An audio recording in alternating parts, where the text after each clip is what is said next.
시작을 해도 될 것 같습니다. 사라진 304명, 그리고 아직 바다에서 돌아오지 못한 9명. 이들의 가족들은 오늘도 예전과 같은 삶을 살 수 없습니다. 전 아직 돌아오지 못한 24가족 허다영 아빠입니다. 제가 이 자리에서 무슨 말을 해야 될지 참 가슴이 아픈데요. 인권이 무너진 이 정부에서 제가 어떤 말을 써야 할지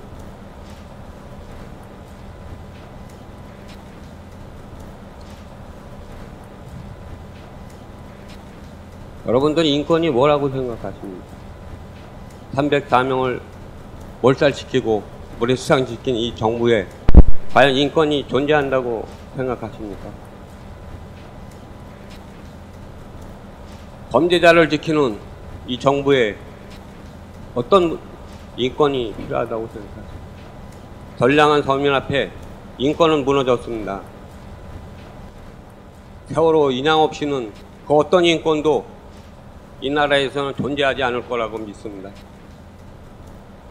저 역시 그것 가지고 제 목숨을 걸고 싸울 것입니다.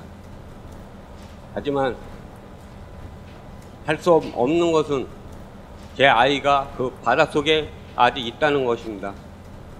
이 나라에서 제가 앞으로 어떻게 살아가야 될지 생각도 할 수 없고요. 그 어떤 생각도 뒤돌아서만 다 잊어먹습니다. 단지 아이를 찾겠다는 그 신념으로 지금 버티고 있습니다. 다시 한번 호소합니다. 제발 하루속히 인양해서 가족 찾고 싸워야죠. 진실 밝혀야죠.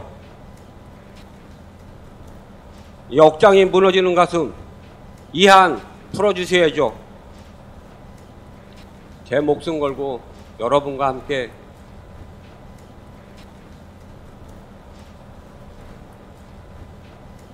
꼭 일어나갔으면 좋겠습니다. 감사합니다. 생명과 존엄에 관한 권리와 진실을 알 권리, 이렇게 두 장을 설명을 드리도록 하겠습니다. 어느 누구도 부정할 수 없는 생명과 존엄에 관한 권리는 특히나 모든 사람이 생명이나 안전을 위협당하는 공포나 결핍으로부터 이 자유로울 권리가 있다는 건 누구나 부정할 수가 없겠죠. 특히나 세월호 참사처럼 개인이 어찌할 바 없이 해결할 수 없는 범위를 넘어서는 재난 같은 경우에는 국가나 사회가 제도적 구조적 장치를 통해서 이들의 피해자들의 구제받을 권리들을 보장해야만 하죠. 그리고 이때 여기에는 당연히 끝까지 구조를 받을 권리가 있는 것인 거고요. 그리고 사망을 하였다 하더라도 가장 훼손이 덜한 존엄을 지킬 수 있는 방식으로 가족들에게 돌아갈 수 있는 권리 또한, 그리고 그 가족들이 그것을 사회와 국가에게 요구할 수 있는 권리 또한 보장되어야 한다고 생각합니다. 근데 이런 권리는 우리가 그냥 상상해서 구성되는 권리가 아니라 이미 여러 국제조약이나 우리 스스로도 약속되어 있는 지켜져야 될 권리입니다. 가족들은 시신수습과 인도 과정에서 희생자들에 대해 최대한 예의를 지켜줄 것, 그리고 끝까지 그들을 만나게 해줄 것을 요구를 했죠. 그러나 정부는 이를 적극적으로 수용하지 않았었고, 그리고 이런 정부 탓에 오히려 유가족을 포함한 피해자들의 고통은 가중되었습니다. 또 하나의 세월호와는 또 그 연결을 많이 하지 않았었던 권리를 하나 말씀을 드리려고 하는데요. 바로 안전하게 노동할 권리입니다. 노동자를 비롯해서 이 자신의 노동이나 서비스를 노동자로 사회에 기여하는 모든 사람들은 사실 자신의 노동 과정에서 존엄성을 지킬 수 있어야 하는 거죠. 이 우리가 보아왔던 세월호 선원들을 대표적으로 보시면 될 겁니다. 근데 이건 이 사람 자신의 인격뿐만 아니라 사실은 불특정 다수의 생명과 안전에 관련된 것이기도 하기 때문이죠. 그래서 노동자가 그 일을 하고 있는 노동자가 그 일을 함에 있어서 자신의 존엄이나 안전을 위협하는 그런 것을 느끼고 발견하고 이야기하고 싶을 때는 작업을 중지하고 개선을 요구하고, 그리고 이것들이 제대로 지켜질 수 있도록 제도나 정책이 보장돼야 하는 건 당연히 물론이죠. 그러나 아래에 있는 사례에서도 보시다시피 노동자들에게는 실제로 업무나 안전에 관한 계획, 밑에 사례에도 보시겠지만은 사실 배의 구조를 알 수 없고 자신이 일하는 공간이나 나가는 곳밖에는, 거기에서 나가는 곳밖에는 알 수 없었던 거죠. 누구도 안내할 수 없었고 실제로 그 공간조차도 그것이 쉽게 이루어지지 못하도록 그런 것들을 안전을 고려하지 않는 설계로 되어 있기까지 했습니다. 가장 중요하게 참사 처리 과정에서 참여할 권리에 대해서 나와 있습니다. 참사 처리 과정에서는 당연히 의사결정에 참여를 할 수 있어야죠. 그것은 당사자, 피해 당사자뿐만 아니라 가족뿐만 아니라 모든 걸 함께 목격하고 진실을 알려고 했었던 시민들까지 포함되어 있는 권리입니다. 그런데 우리는 이미 보았듯이 세월호 관련된 법안에서 그런 것들이 제정되는 과정, 그리고 책임 있는 자들이 재판을 받는 과정, 그리고 인양을 결정하고 수색활동을 종료하는 등 이런 과정에서 어떻게 당사자와 우리들이 배제되고 있는지를 똑똑히 목격했습니다. 그리고 이런 과정에서 매우 충격적인 사실들이 있었었죠. 뭐냐면 감시나 사찰을 받지 않을 권리라고 써 있는데 피해자나 가족들에 대한 일상적인 사찰이 이루어졌었다는 것은 청운동 CCTV가 24시간 돌아가고 그이들의 모습을 계속 담아왔고 감시했다라는 사실, 그리고 우리가 한 유가족이 병원에 입원했을 때 그 계속 그런 치료를 받아야만 했을 때 그 의사의 신상을 묻는 국정원의 전화, 국정원의 개입 다들 보셨을 것입니다. 그리고 이 당사자나 가족들뿐만 아니라 참여한 이들 시민들을 협박하는 사찰이 이루어졌다라는 것은 여러분 카카오톡 사건을 잘 기억을 하시리라 했습니다. 지금 2장에서는 피해자의 치유와 회복을 위해서 보장되어야 되는 권리에 대해서 말씀을 드리고요.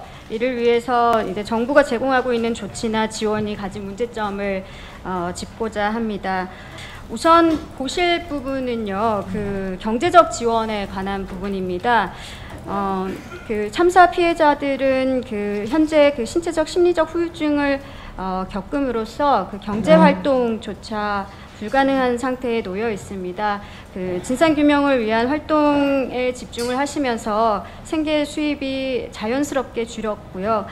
생활고로 인해서 가족 간의 갈등이 잦아졌고 생계형 대출을 받아서 가계부채가 늘고 있는 사례도 발생했습니다. 이런 생계위기 상황에 대해서 정부 조치로 지금 긴급복지지원법에 근거해서 긴급생계비와 재난안전법에 의해 특별재난지역 선포에 따른 생활안전자금 지원 두 가지가 제공이 되고 있는데요.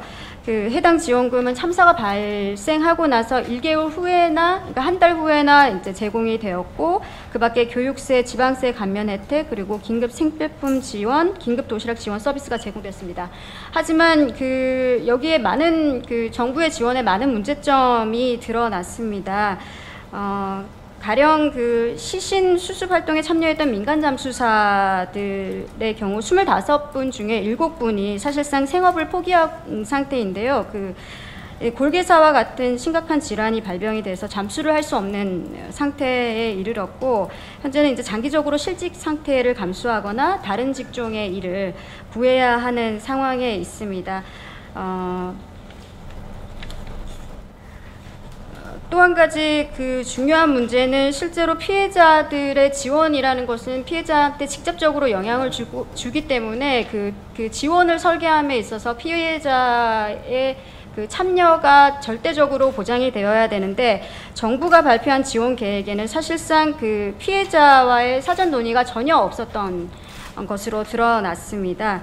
그리고 그 아까도 잠깐 말씀드렸는데 그 지원금의 산출 방식이 굉장히 차별적이고 또 심지어 지원에서 배제되고 있는 피해자들도 있습니다. 그러니까 그 지원금 수준이 기초생활수급자 같은 경우는 이 지원금 대상에서 제외가 되거나, 그 이주민 희생자의 가족이 이제 외국인이라는 이유로 아예 그 지원금을 받지 못하는 경우도 발생을 했고요. 아까 말씀드렸다시피 이제 구조에 참여했던 잠수사들의 피해는 전혀 고려되지 않고 있는 상황이었고, 그 오랜 시간 현장에 머물면서 고통을 같이 나눴던 장기 그 자원봉사자들의 경우도 실제로 그 지원을 받을 수 있는 법과 제도가 없어서 지원을 전혀 받지 못하고 있는 상황으로 드러났습니다. 네, 넘어가서요. 그 심리 지원에 대해서 좀 간략하게 말씀을 드리겠습니다.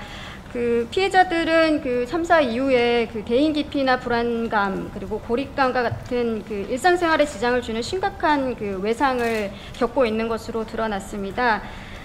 심리적 외상은 자원봉사자들 사이에서도 드러났습니다. 이들 중에는 뭐 불면증과 우울증을 호소하는 경우도 많았고, 심지어는 자살 충동을 느끼는 경우도 있었습니다.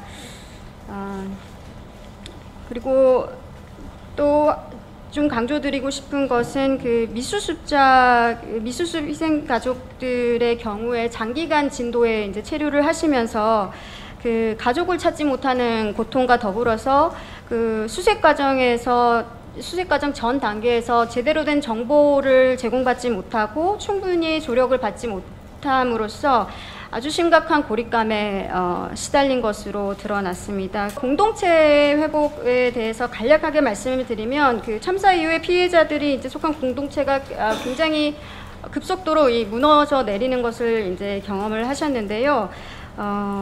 이제 심지어는 이제 가족 구성원들끼리 어떤 대화가 줄고 서먹해지는 것은 물론이고, 이제 이웃들과 친지들이 이제 공감을 하지 못하고 언론이나 정부에 의해서 오히려 이렇게 분열이 일어나는, 그래서 기존의 관계들이 아주 심하게 훼손되고 오히려 이제 그런 과정들을 거치면서 피해자들이 고립되어 가는 그런 과정들을 겪었습니다. 이런 데는 역시나 그 정부가 그 피해자에 대한 배보상 문제나 뭐 구조 수색 활동에 대해서 잘못된 정보를 이제 확산시키면서 이게 더 그 공동체의 갈등이 심화된 것으로 드러났고요.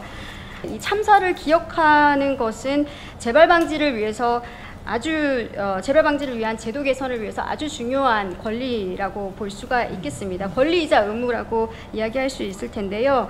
이 참사를 반복하지 않기 위해서는 기억하는 권리가 필수적이라는 부분을 좀 강조를 드리고 싶습니다. 지금까지 말한 이 권리를 이 권리의 주체, 의무의 주체는 누구인가? 국가, 기업, 그리고 언론, 시민의 책임 중심으로 인권운동사랑방 조코파이님이 발표해 주시겠습니다. 국가의 가장 기본적인 그런 존립의 이유 자체가 이미 이번 세월호 참사에서는 파괴되었다는 것을 우리는 확인하였고, 기본적으로 시민이 안전한 생활을 보장할 권리, 그리고 사고가 일어났을 때 그 사고를 구조할 권리, 그리고 사고를 수습하고 치유 회복에 대한 전 과정을 지원할 모든 것에 대해서 사실상 국가는 어느 것도 하지 못했다는 것들이 확인된 것이 이번 세월호 참사에서 드러난 모습이 아닐까 싶습니다. 우선 기본적으로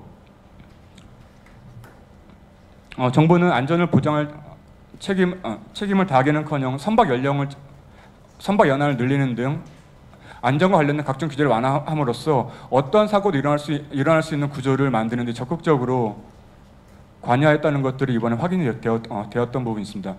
이렇듯 국가의 다 하지 못한 책임은 너무나 많지만 그중에서 이번 장에서는 진상규명의 의무와 좀 지원 부분에 좀 더 포커스를 맞춰서 이야기를 하려고 합니다. 그래서 그만큼 이것들이 아직도 남아있는 중요한 문제이기 때문인데요. 우선 진상규명의 의무라고 하는 것은 기본적으로 처벌주의가 가장 중요한 핵심이라고 생각하지 않습니다. 그러니까 사고가 일어났으니까 그 사고의 책임자를 처벌하는 것이 1차적인 것인 건 분명하지만 그것은 더 나아가서 애도와 치유를 위한 첫걸음, 이 사고가 어떻게 일어나는지 알아야지만 피해자들 스스로 그 사고를 조금이나마 극복하고 치유와 회복으로서 갈 수 있는 과정으로서 그것은 또 의미 있고, 이미 여러분들이 많이 아시다시피 현재 지금 각종 특별법 제정 과정, 그다음에 현재 특별조사위에 예산마저도 지원하지 하고 있지 않은 이런 전 과정에서 진상규명의 의무는 에 대한 정부의 의무는 거의 반기를 넘어서서 적극적으로 방해하고 있는 정부가 이런 형국이라는 것을 좀 확인할 수 있습니다. 예, 언론은 그냥 간단히 말하면 이렇게 말할 수 있을 것 같아요. 언론은 세월호 참사 이후에 재난보도 준칙을 제정했습니다. 그러나 재난보도 준칙의 전 과정은 그 앞에 밑에 각주로 넣어놨지만 전 항목은 언론이 세월호 참사에서 무엇을 못했는지를 스스로 자기 반성하는 자기 고백의 다름 아니라고 생각이 듭니다.